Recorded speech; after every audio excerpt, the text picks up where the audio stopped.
Olá, olá, olá para você que me acompanha. Estamos começando mais uma edição, o segundo episódio do nosso InovaCast, o videocast sobre inovação que fazemos aqui no Tribunal de Contas do Estado de São Paulo, junto com o Ministério Público de Contas, fruto do nosso Inova São Paulo lá de 2023. Ou seja, seguimos em 2024 trazendo mais assuntos voltados à inovação no setor público. Afinal de contas, esse é o nosso slogan: eficiência e inovação para transformar cidades, é o que nós buscamos por aqui. Eu sou Fernando Martins. Se você ainda não nos assistiu, caiu de paraquedas por aqui, agradeço o carinho da sua audiência, peço que se inscreva em nosso canal, compartilhe os nossos conteúdos, porque serão vários convidados aqui no nosso videocast ao longo desta temporada para falar sobre eficiência, inovação, desburocratização e vários aspectos importantes para a nossa vida e o cotidiano nas cidades. Siga a gente nas redes sociais, @InovaSP2023, @MPC_SP, @TCESP, para você saber tudo o que fazemos nesses canais. E claro, no nosso episódio de hoje eu já trago o tema, que é Investindo no Amanhã, a importância do fomento à ciência, tecnologia e inovação. Para conversar nesse bate-papo aqui comigo durante esses próximos minutos sobre esse tema, eu recebo o secretário de Estado de Ciência, Tecnologia e Inovação, o nosso querido Vahan Agopian. Muito obrigado, secretário, pela disponibilidade de estar conosco. Eu que agradeço o convite e parabenizo você e o nosso Tribunal de Contas pela iniciativa, que eu achei muito importante. E agradeço também aos que estão tendo a paciência de nos assistir nesse cast. E também o presidente da FAPESP, o professor Marco Antônio Zago. Muito obrigado pela presença aqui também conosco. Muito obrigado, sou eu quem agradeço, porque é uma oportunidade grande de falar sobre um tema que é muito importante para o Estado, para o país, que é tecnologia, inovação e ciência e os investimentos que o Estado faz para levar isso em frente. Muito obrigado. Eu que agradeço. E deixo eu apresentar, muito embora dispensem apresentações, são grandes nomes da área educacional do nosso país.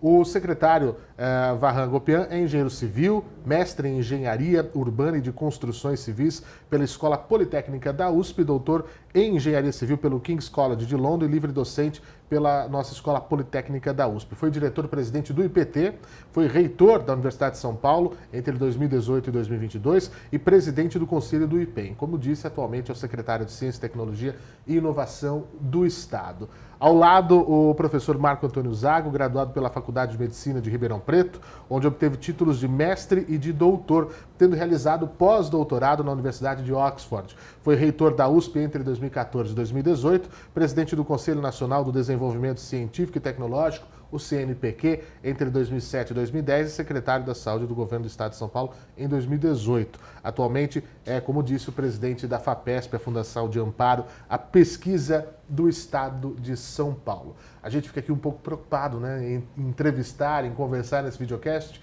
com dois ex-reitores da Universidade de São Paulo, que é a nossa referência quando nós falamos em ensino no Brasil e fora do Brasil. Tiveram passagens recentes, como nós vimos aqui, e estão em cargos muito importantes e especiais para esse assunto que nós trazemos aqui. Eu vou começar perguntando para o secretário como é que o senhor passou a trabalhar, que aqui a gente quer contar um pouco de história, secretário, né? Como é que o senhor passou a trabalhar justamente na temática da ciência, da tecnologia, da inovação? Como é que foi esse percurso até chegar na secretaria hoje? Nós sabemos que, por exemplo, uma universidade, um dos pilares, né, dos tripés é justamente a pesquisa. É um lugar onde a gente respira inovação também, né? Tem um pouco dessa história? Tá bom, deixa eu contar um pouquinho a história da minha vida. Que é uma coisa também, uma série de coincidências. Eu fiz graduação na Escola Politécnica, da USP, Universidade de Pesquisa, portanto a pesquisa nós estudávamos num ambiente de pesquisa. Eu tive a oportunidade, naquela época, falando do começo da década de 70, eu tive a oportunidade de ser bolsista de iniciação científica da FAPESP e fazer pesquisas na área de materiais de construção.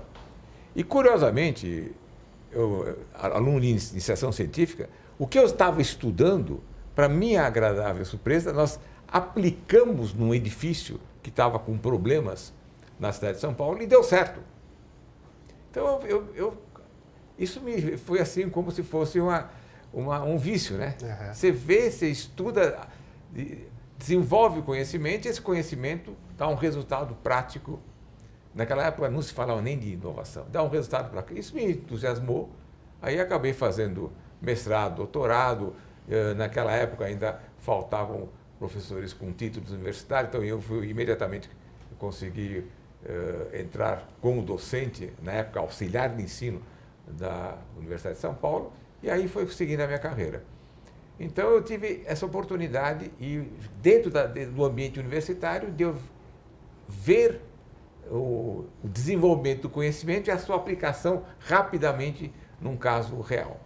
Então fui mordido por esse vício que é a ciência, tecnologia e que hoje nós chamamos de inovação, aplicação do conhecimento na prática. Que, resumindo, não é, secretário, é poder, de uma maneira efetiva, mudar a vida das pessoas. Para evoluir. Melhorar a qualidade de vida das pessoas. Basicamente, acho que o grande desafio da universidade, agora no século XXI, é mostrar que, além de nós formarmos excelentes profissionais que vão contribuir para o desenvolvimento do país, além de desenvolvermos pesquisas importantes para o desenvolvimento de toda a sociedade, nós também fazemos parte na solução dos problemas da sociedade.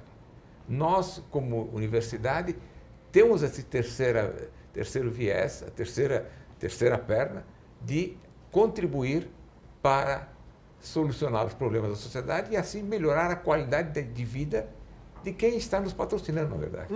É isso.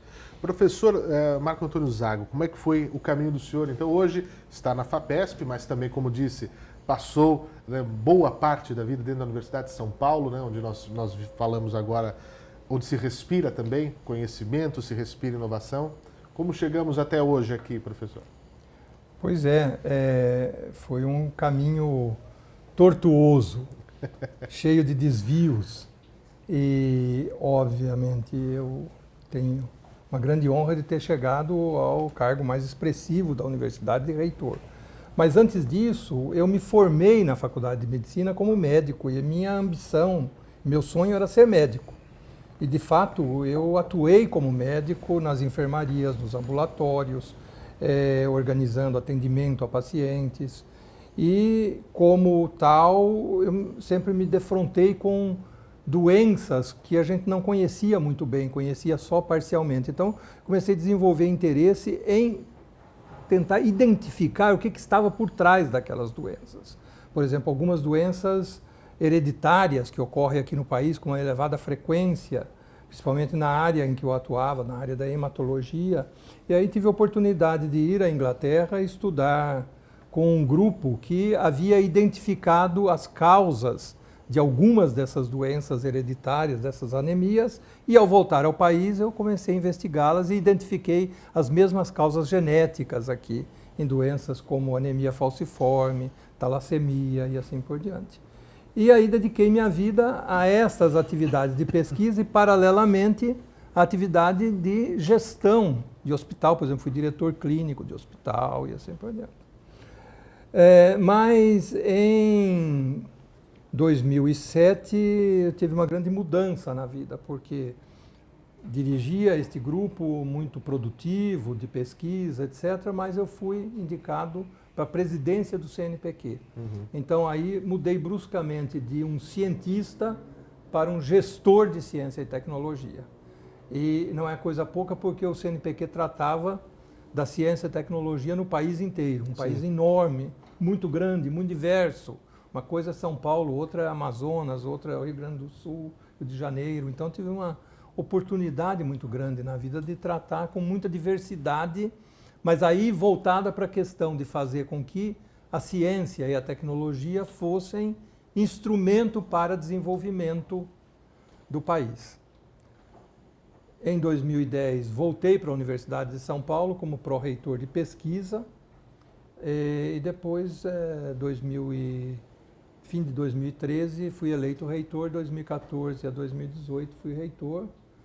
E quando terminou este período, eu passei a integrar o conselho da FAPESP e fui eleito presidente da FAPESP. Então agora, Neste momento, a minha missão principal é olhar para a ciência, tecnologia e inovação no estado de São Paulo. Como que nós vamos fazer que os nossos recursos humanos, de financiamento, materiais, de grandes instrumentos de pesquisa que existem no Estado, como que isso reverte a favor do desenvolvimento das pessoas, da sociedade, do bem-estar e assim por diante. Então, essa é a minha história. Eu acho muito interessante nós observarmos, quando falamos de inovação, se pegarmos a história, né, de vocês dois, dos professores que estão aqui conosco, duas carreiras distintas, se nós formos olhar, né? Nós temos um engenheiro civil e um médico, e que foram necessários ao longo da história da humanidade, porque a gente morava em caverna, não é, secretário? Aí, até hoje, chegamos à evolução do futuro das edificações.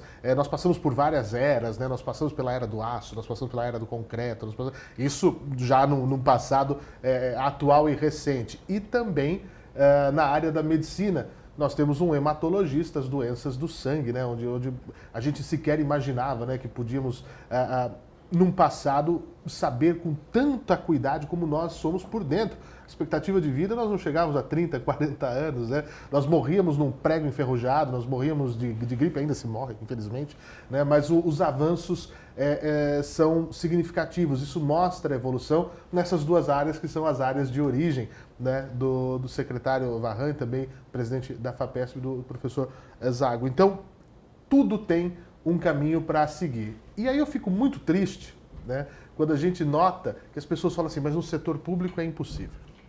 O setor público não se inova, o setor público, as pessoas ainda olham para a gente em 2024, como estamos aqui, pensando que ainda estamos na máquina de escrever, que os processos são todos em papel, aquela coisa, carimbo, né? Acho que o carimbo é o grande marco do setor público, que tudo tem que ser carimbado, tem que ser assinado, e não é mais assim. A inovação chega, a eficiência, ela chega e vem como uma verdade. E aí minha pergunta, secretária, é justamente essa. Como é que a gente fala, então, de ciência, tecnologia e inovação? O papel efetivo da Secretaria do senhor no nosso dia a dia? Como é que é o trabalho? O que o senhor pode nos passar de uma ideia geral da importância de termos, num estado como o nosso, uma secretaria voltada para isso? A secretaria, na verdade, com esse tema ciência e tecnologia, ainda sem inovação, existe dentro da máquina do Estado de São Paulo desde a década de 60. Puxa vida. Só que sempre agregado com alguma outra coisa. Teve períodos até que esteve com o turismo. E quando e nas últimas 2 décadas esteve junto com o desenvolvimento econômico. Uhum.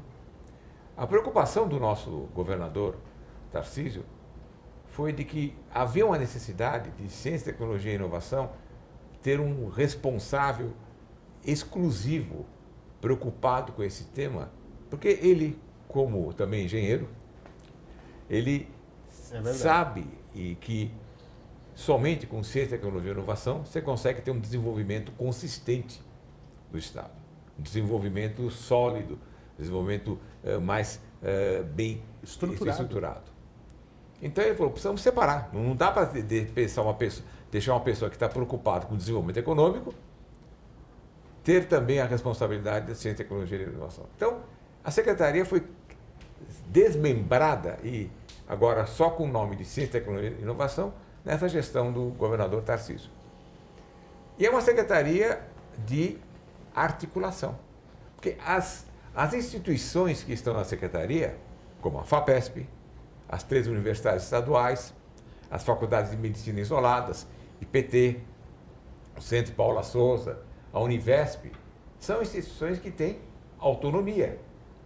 E mais ainda, FAPESP e as 3 universidades estaduais, além da autonomia acadêmica, tem também autonomia financeira. Sim. E administrativa.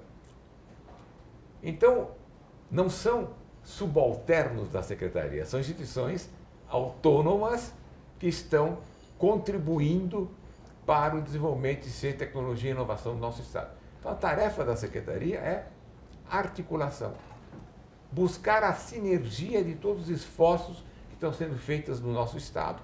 Isso inclui também instituições que não são do Estado, instituições federais que estão aqui, instituições privadas que estão aqui, empresas que têm também desenvolvimento e inovação departamento de inovação aqui no Estado. Então, é buscar a sinergia. Então, a tarefa da Secretaria é justamente essa de articulação.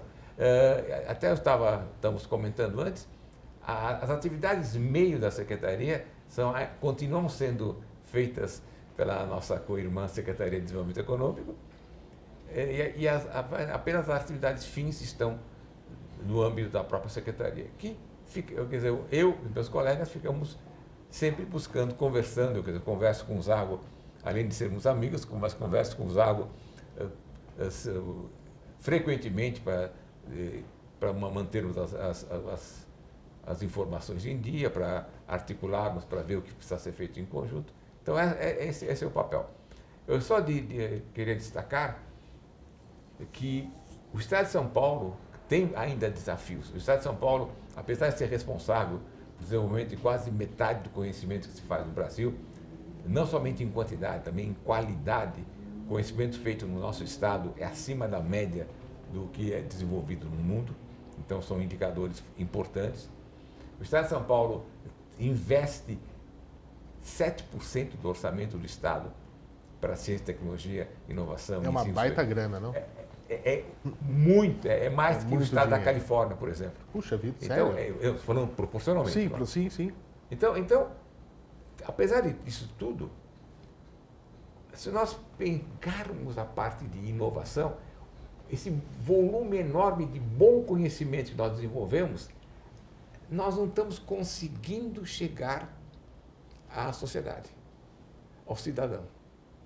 Então, esse é o nosso grande desafio, de conseguir carrear todo essa boa informação, bom conhecimento que nós estamos desenvolvendo, para transformar em inovação, em produtos que possam auxiliar a sociedade. E ainda, então, esse é o nosso grande desafio. Sem dúvida, sem dúvida. E a gente, nesse nosso videocast, vão aparecendo as palavras-chave aqui que as pessoas que estão assistindo vão poder anotar. E essa já é uma delas, né? Que o secretário acaba de colocar aqui, né? Qual é o desafio? Está aqui para você que nos acompanha também. E nessa esteira... Desculpa, eu posso só claro. Coisa. Não estou dizendo que São Paulo seja ruim de inovação, porque nós, em âmbito internacional, continuamos sendo um grande centro. Sim. Eu não quero dar essa impressão. Inclusive, nós atraímos centros de pesquisa de multinacionais. Recentemente veio uma de Nova York para a Grande São Paulo. Foi um grande avanço, porque nós temos esse ambiente de inovação, mas poderíamos estar bem melhores.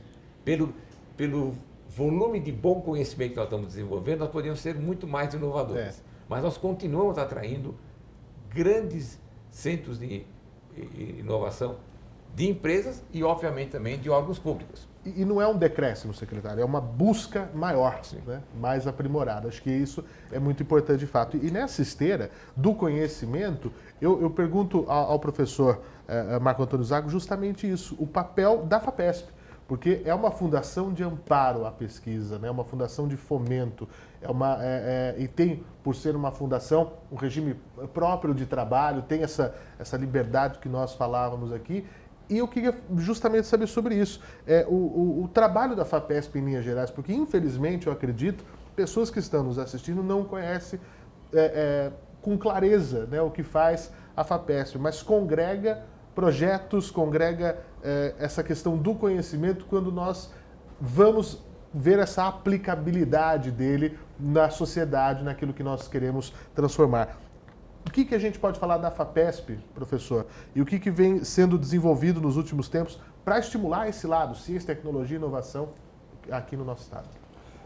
A FAPESP deriva de uma concepção muito avançada de governança do Estado e que está na nossa Constituição, na primeira Constituição do Estado de 47 e depois repetida em 89, e que diz o seguinte: o Estado será responsável pelo apoio ao desenvolvimento científico e tecnológico. Quer dizer, o Estado apoia o desenvolvimento científico e tecnológico por meio de uma fundação. E como que o Estado apoia? Pondo recursos na fundação. Então, a FAPESP é uma instituição bastante simples. Ela não tem laboratórios de pesquisa, ela não tem institutos, ela não tem uma estrutura complicada como uma universidade, tá certo? A FAPESP, ela é uma instituição que recebe recurso do Estado, 1% do orçamento tributário do Estado, e aplica este dinheiro em instituições que fazem pesquisa. Tanto pesquisa científica, básica, de conhecimento fundamental, a respeito, por exemplo, de bactérias, a respeito de transmissão do Covid, a respeito de doenças que afetam os nossos laranjais, como foi o amarelinho e como é o greening atualmente. Então, ela aplica recursos na ciência básica e aplica recursos na ciência aplicada, na tecnologia, na inovação.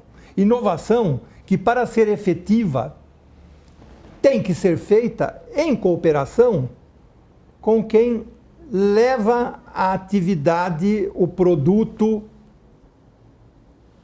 para o mercado. Isto é, ela tem que ser feita em cooperação com empresas, com a indústria. Então, nós temos essa dupla face. Nós apoiamos as universidades, os institutos de pesquisa, nos seus laboratórios mais básicos. Pesquisa sobre vírus, sobre câncer, tá certo? Sobre novos materiais para produzir, seja lá, uma infraestrutura para produzir substâncias oxidantes ou não oxidantes e assim por diante. Ao mesmo tempo, apoiamos aquela pesquisa que está na fronte da aplicação. Por exemplo, como produzir hidrogênio verde e fazer com que esse hidrogênio verde chegue no carro como combustível. Mas para fazer esta parte, nós precisamos estar associados com empresas. Então, a parte de inovação... A empresa ela vai escalar. Ela vai escalar, mas não só isso. Ela vai definir o que é o produto que interessa a ela. Certo.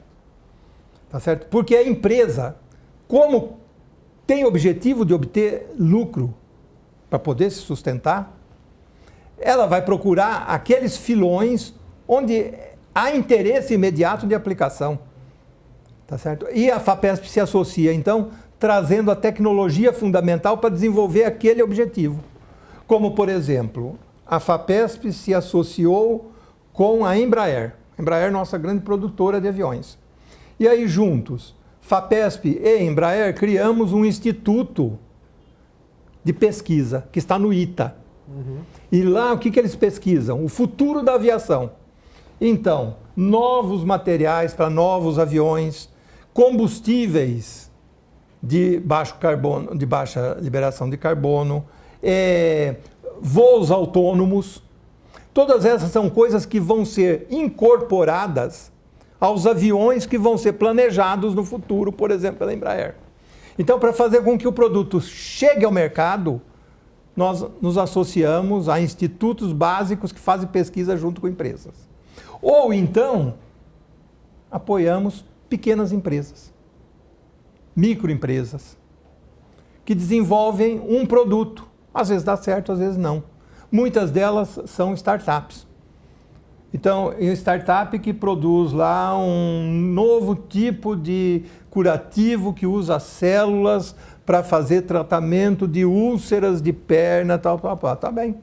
Faz um empreendimento. A base de própolis. Nós colocamos o recurso, ele tenta vencer. Se for bem sucedido, aí ele entra no mercado. Isso. Então, nós temos mais de 1.700 empresas pequenas, micro e pequenas empresas, que foram apoiadas por um programa da FAPESP que se chama PIPE. 1.700? É isto. E distribuídas no estado de São Paulo inteiro. Quer dizer, claro, que se concentram mais em São Paulo, Campinas, São José dos Campos. Mas uma média de 3 por cidade, mas a grande parte das cidades de São Paulo tem empresas que foram apoiadas pela FAPESP. E aí nos associamos, por exemplo, com outras entidades que também promovem isto. Ao mesmo tempo, aquela que eu te apontei como exemplo, nossa associação com a Embraer, nós temos também com a Shell, para produzir hidrogênio verde. Temos outra com a Copert, que é uma empresa aí na área agropecuária, e lá em Piracicaba tem um instituto voltado para produzir não defensivos, como que se chama? Defesa biológica contra pragas, exatamente para evitar o uso de defensivos agrícolas. Então é dessa forma que a FAPESP atua, apoiando a ciência fundamental, dando bolsas para formar pesquisadores novos, novas lideranças e apoiando projetos selecionados que têm perspectiva de virarem coisas importantes da sociedade. Vou te dizer um exemplo de coisa que a FAPESP fez e que mudou a cara do país. Quem no Brasil hoje não usa internet? Todo mundo. Todo mundo. Nós estamos na internet agora. A internet nasceu dentro da FAPESP. Como assim, professor? A internet comercial nasceu dentro da FAPESP. Quer dizer, a FAPESP foram os pesquisadores na FAPESP que usaram a internet pela primeira vez, comunicação pela primeira vez, e depois transformaram isso num processo comercial, tanto que no início, quando começou, nem existia regulamentação. Então, a reserva de domínio, como é que se chama? O registro de domínio era feito na FAPESP. Tinha um escritório na FAPESP que fazia o registro de domínio. É verdade.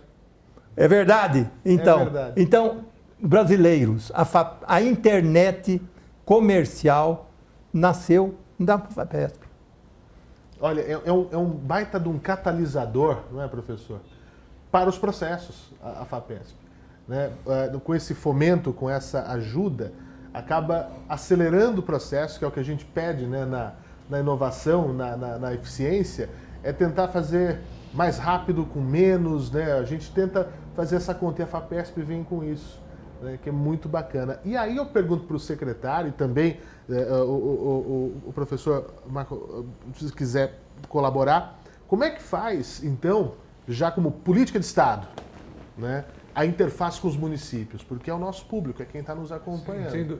Como é que fica essa interface? Eu lembro, né, lá na minha Araraquara, hoje nós falamos de startups, nós falamos, né, desse tipo de processo, mas eu lembro que existiam as incubadoras de empresas, né, nas cidades, tinham um espaço, um grande barracão, onde cada uma tinha um pedacinho ali para ver se dava certo, se ganhava corpo, ganhava escala, ou se não, e depois nós vamos falar que o não também é muito importante na inovação.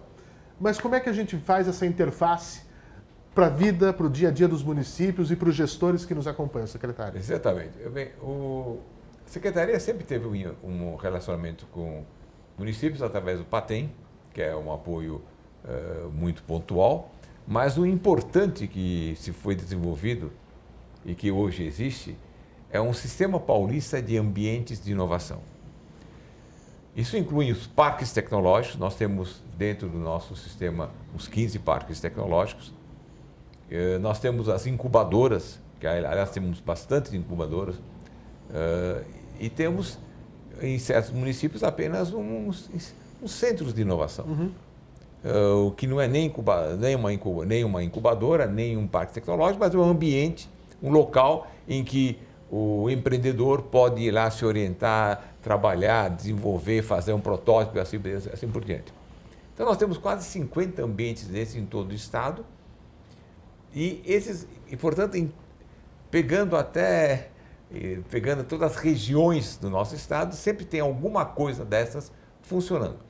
Esse sistema não é o estado em si, é o estado associado com órgãos locais, municípios, conjunto de municípios, associações comerciais, associações industriais, que criam esse ambiente. E tem vocações regionais. Que são diferentes.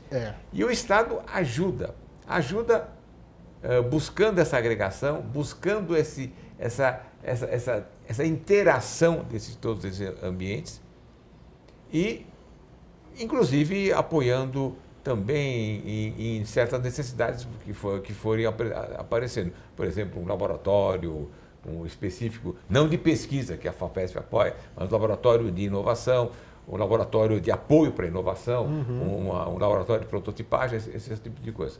Então, e nós fazemos também a orientação disso, né?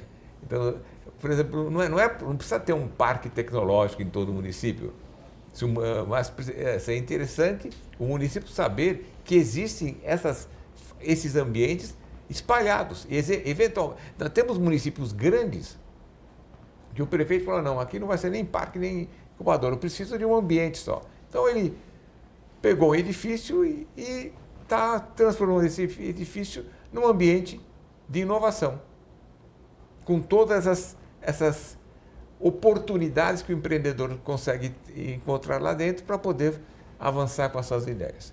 Então esse é o papel do Estado, é de incentivar, inclusive às vezes financeiramente, e buscar essa interação. Isso é muito bacana. E aí, cria-se também essa interface, como o senhor disse, que é lado a lado, com desenvolvimento econômico, não tem dúvida, né?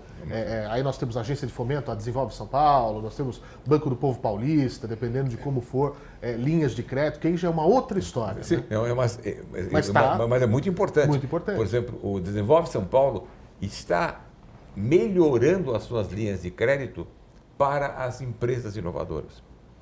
Então, nós vamos ter, se tudo correr bem, daqui a algumas semanas, novas linhas, ou linhas adaptadas para que o empreendedor possa ter recursos mais facilmente. Nós temos problemas porque um startup, como o professor Zago citou, não tem um histórico de uma empresa, ele surgiu agora. Então, não adianta um banco exigir 3 anos de balanço, essas coisas todas. Então, o Desenvolve São Paulo está, de fato, avançando bastante. O secretário Jorge Lima é um homem de muita visão, para conseguir fazer com que essas pequenas empresas encontrem suporte, e as grandes empresas também, claro, porque, lógico, uma grande empresa também na área de desenvolvimento precisa, na área de inovação, precisa também de apoios e recursos. E o gestor que nos acompanha, que nos assiste, pode ir lá bater na porta do pessoal para conversar. Conversar, em primeiro lugar, conversar não custa. Né? Vamos entender, vamos se conhecer, chacoalhar mãos. Mas deixa eu me apresentar, não é, professor? Isso também serve para pesquisa. E quando a gente fala da startup, né, que como é que o banco vai exigir, né, a startup ela tem essa, não são todas que vão vingar, que vão acabar chegando até o fim do processo como gostaríamos, com um produto final, etc. e tal, porque justamente essa fase embrionária para ver se dá certo. Assim como e está no próprio nome da FAPESP, a questão da pesquisa. Quando eu faço uma pesquisa, não é, professor, é justamente para aferir, para verificar, para ver resultados, possibilidades. E muitas vezes a nossa cultura diz que o não é o fim do mundo. O não deu certo, não é por esse caminho, então nós vamos voltar aqui para a nossa prancheta de desenho, chorar até amanhecer e ver o que faz. E não é assim, né? O lado da pesquisa, da inovação e da evolução, da eficiência, é também até ter nãos como resposta para poder encontrar outros caminhos. Olha,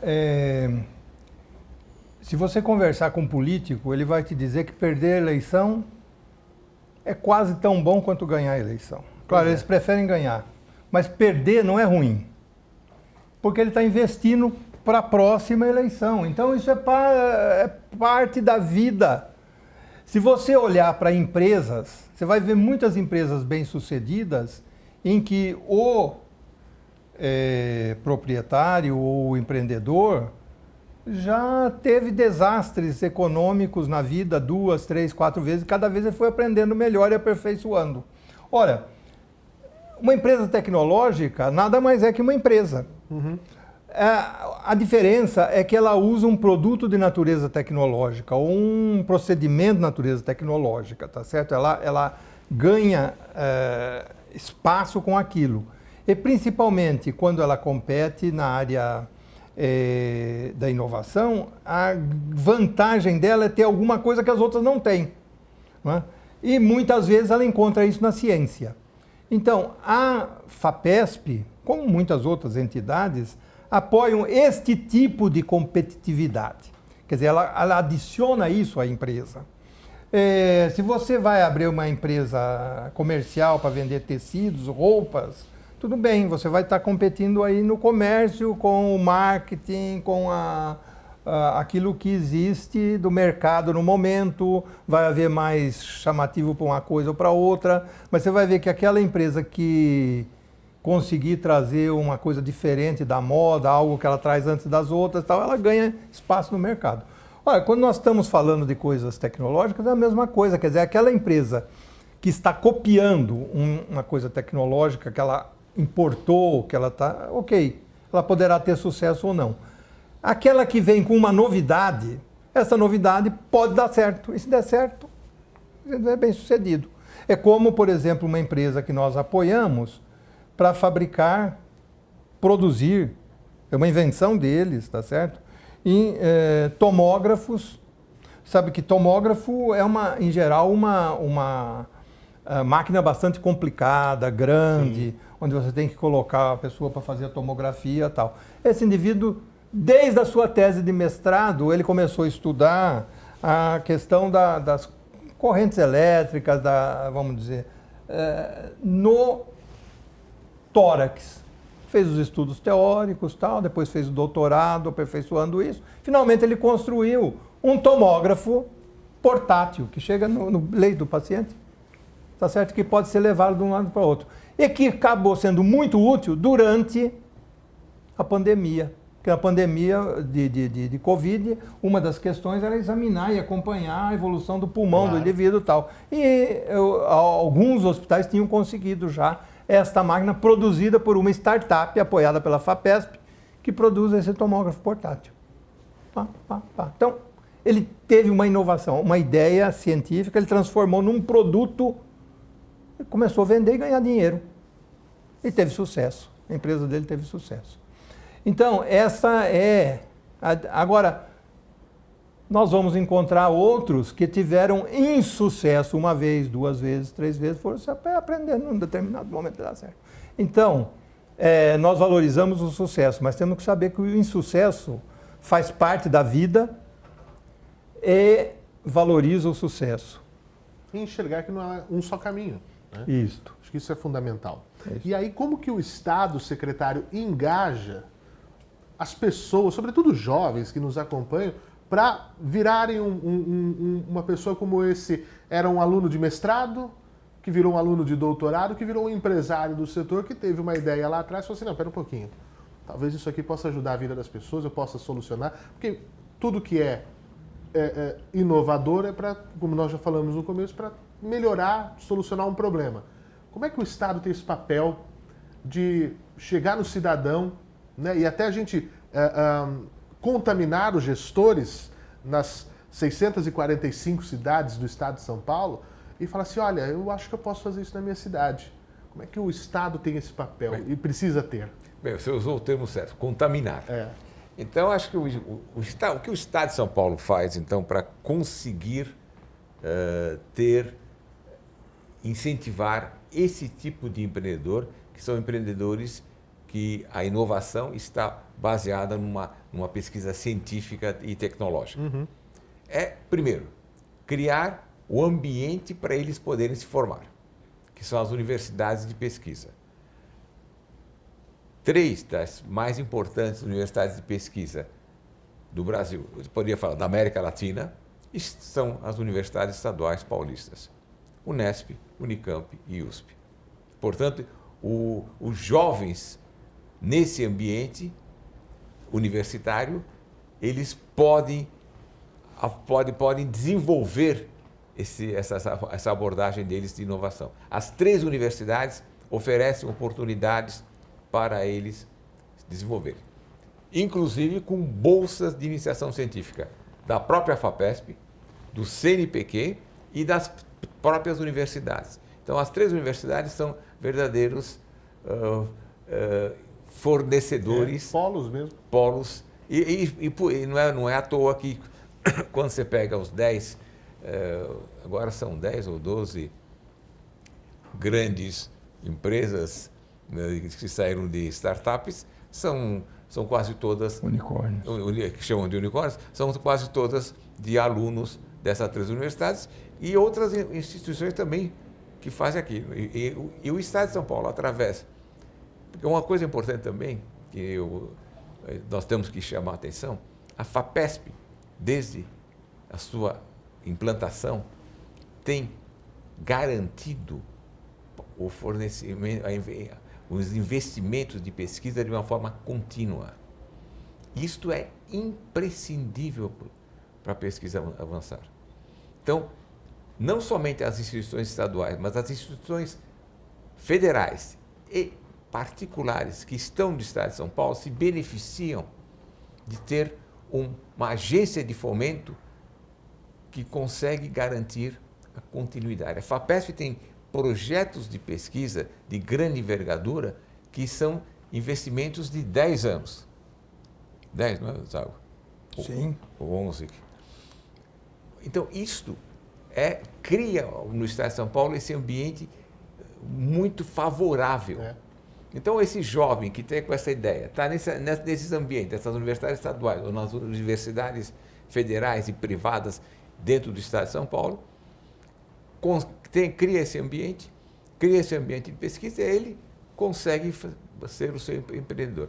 E como o Zago falou, por exemplo, na cidade dele, Ribeirão Preto, uma das primeiras empresas que se instalou no Parque Tecnológico é de umas alunas da própria universidade, que tiveram grandes dificuldades no meio dessa, inclusive da pandemia, sofreram grandes reveses. Hoje são grandes empreendedoras com produtos de ponta disponíveis no nosso país. Inclusive tem essa vantagem, disponível no nosso país, que se tem uma facilidade muito grande, porque acaba também contaminando outras instituições. Então o Estado está fazendo isso, criando pessoas competentes, apoiando para a criação de pessoas competentes, e as pessoas competentes têm essa oportunidade dentro do Estado de São Paulo. Professor Zago e também secretário Varran, a pergunta é a mesma para os dois. O que a gente vai ver daqui para frente? Vamos fazer um exercício de futurologia. Biotecnologia, inteligência artificial, o que a gente pode pensar que vai ser o grande mote? Energias renováveis, é isso, professor?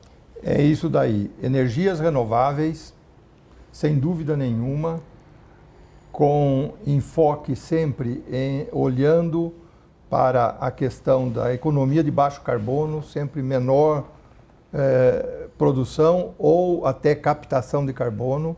Então, isso no que diz respeito às diferentes fontes de energia e à agricultura. A agricultura também voltada para isso. A FAPESP, por exemplo, hoje apoia um centro que foi fundado recentemente, há poucos meses, voltado exatamente para a agricultura de baixo carbono.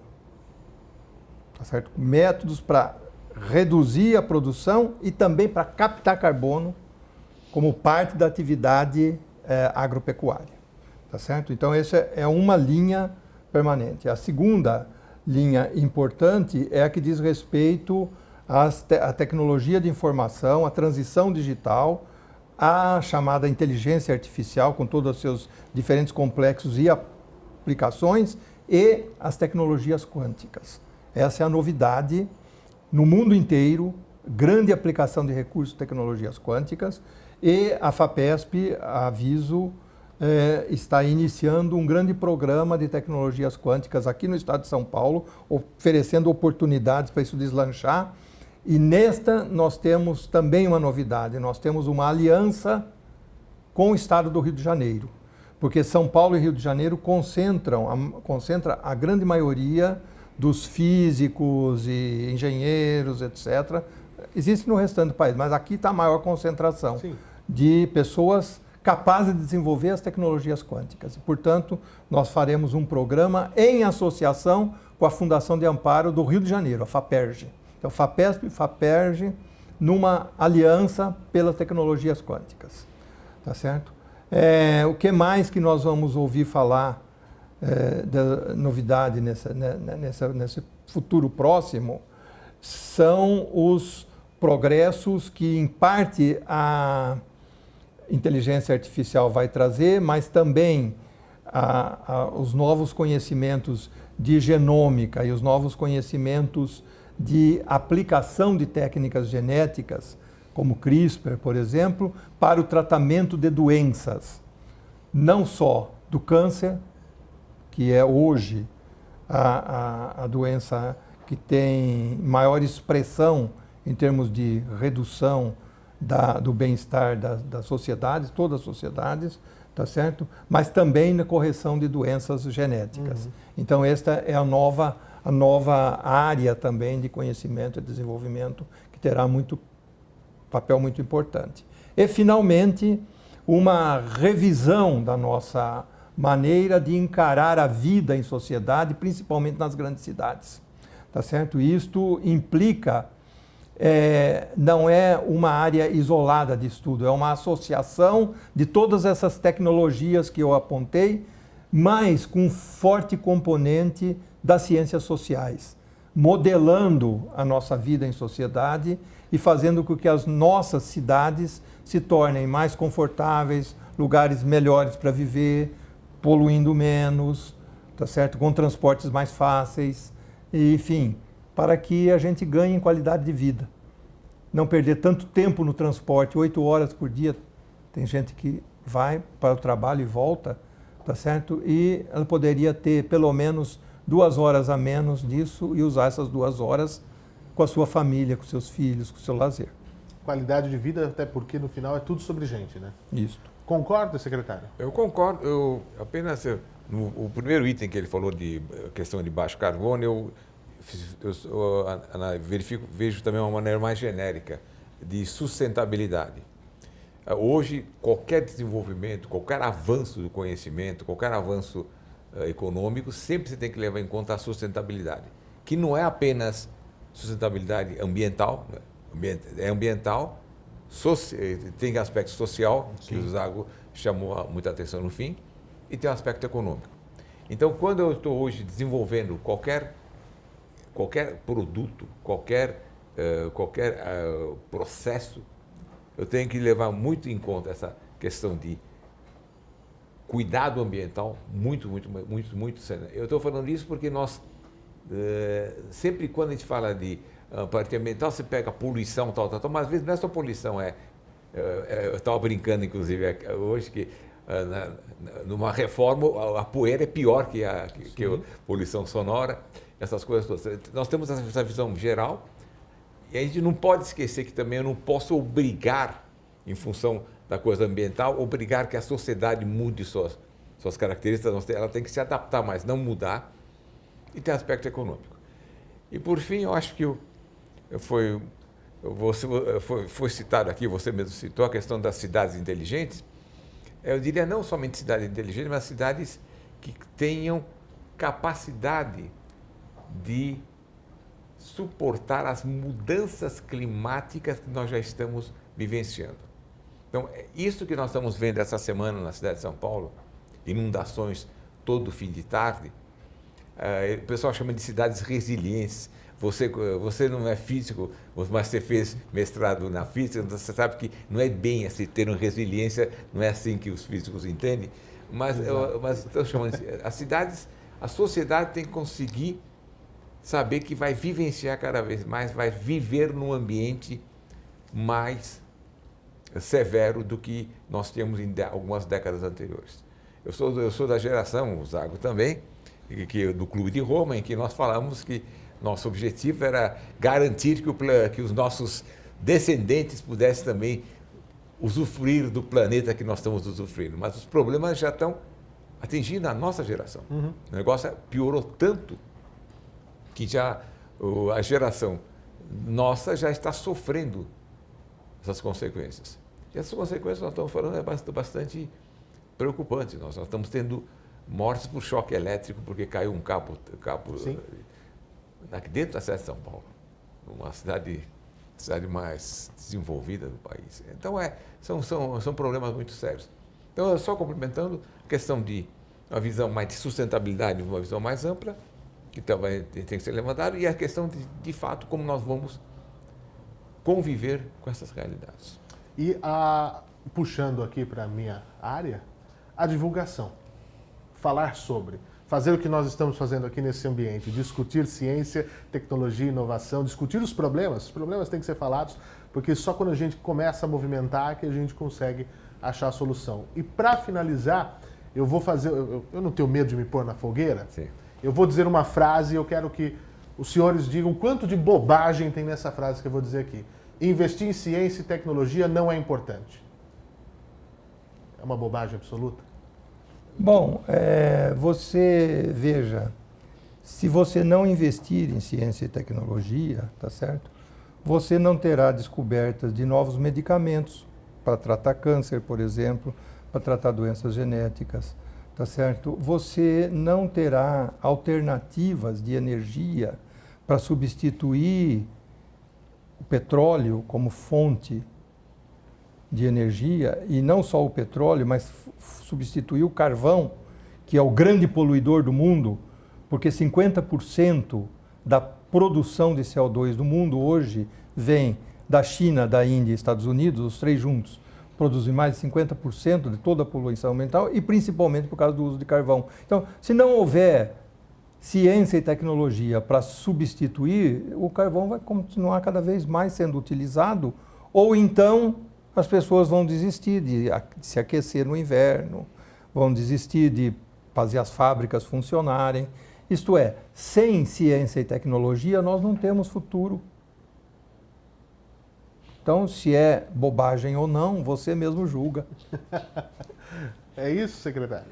Sim, é tão simples quanto isso que ele falou. Sem ciência, tecnologia e inovação, vai acabar uma humanidade em poucas décadas. É isso, exatamente. Eu queria agradecer demais os nossos convidados nesse nosso InovaCast, o secretário de Ciência, Tecnologia e Inovação do Estado de São Paulo, Varran Agopian. Muito obrigado pela presença. Eu que agradeço a oportunidade e agradeço a paciência dos que nos assistiram esse tempo todo. E também agradecer ao presidente da FAPESP, Marco Antônio Zago, também por estar aqui conosco. Obrigado pela disposição também. Foi um prazer, um assunto que eu sou sempre disposto a conversar. É isso, e aqui a gente conversa sobre esses assuntos. A gente fala sobre aquilo que interessa e que influencia no futuro das cidades. O nosso InovaCast volta numa próxima edição. Muito obrigado pelo carinho da sua audiência e, claro, continue consumindo os nossos conteúdos, porque aqui a gente fala daquilo que realmente é relevante. Tchau!